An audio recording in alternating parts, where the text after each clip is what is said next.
Hey guys, this video is part 2 of my OnePlus Nord vs Vivo V20 Pro comparison series. In this video, we are comparing the performance of both these phones to find out which one gives you better gaming and overall performance. So without any further ado, let's get started.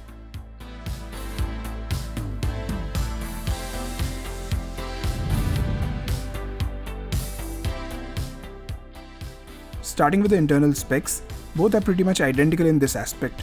You get a 5G capable Snapdragon 765G on both these phones. Both my units have 8GB of LPDDR4X RAM and 128GB of UFS 2.1 storage. The GPU used here is Adreno 620. Now, let's put these chips to the test. Using Geekbench 5, which is a CPU focused benchmark, both are in the same ballpark, but Vivo V20 Pro is definitely ahead. Coming to 3D Mark, which is GPU focused, both phones score close to 1700 points, which is about half of what you get with high-end phones.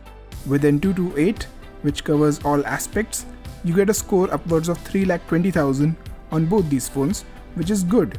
And finally, for storage read-write speeds, close to 1GB per second sequential read and about 500 MB per second sequential write is pretty good in my books. However, Vivo V20 Pro is lagging behind in sequential write speeds, which is quite surprising. Okay, so these were the results of peak performance of these phones. Now, let's test the sustainable performance using stress tests. First, running N22 back-to-back 5 times. As you can see, there isn't much difference between the top score and the bottom score. Next, I'm running 3D Mark's stress test, which loops the benchmark 20 times. That's pretty much the maximum load you can put on these phones. Even here, there is hardly any drop in performance throughout the test. So basically, sustainable peak performance isn't going to be an issue with either of these phones. Next, we'll do a speed test to see which phone opens apps and games faster.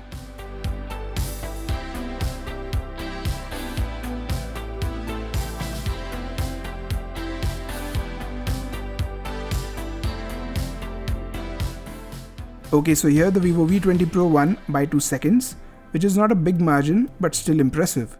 Now we'll see which one kept more apps in memory.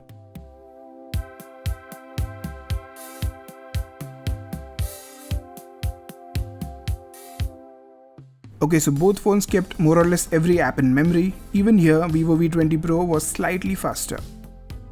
Now, let's test their video editing skills.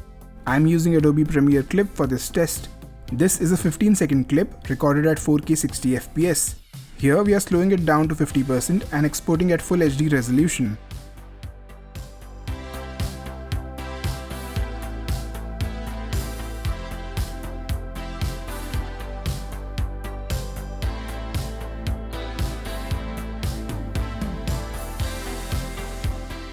Okay, so even here, there is hardly any difference in speed. Last but not the least, gaming. Here I tested several games including heavy games like Call of Duty and Asphalt 9, as well as light games like Subway Surfers and Altos Adventure. I noticed very little difference between both these phones, but I did find the OnePlus Nord to be slightly smoother in Subway Surfers and Altos Adventure.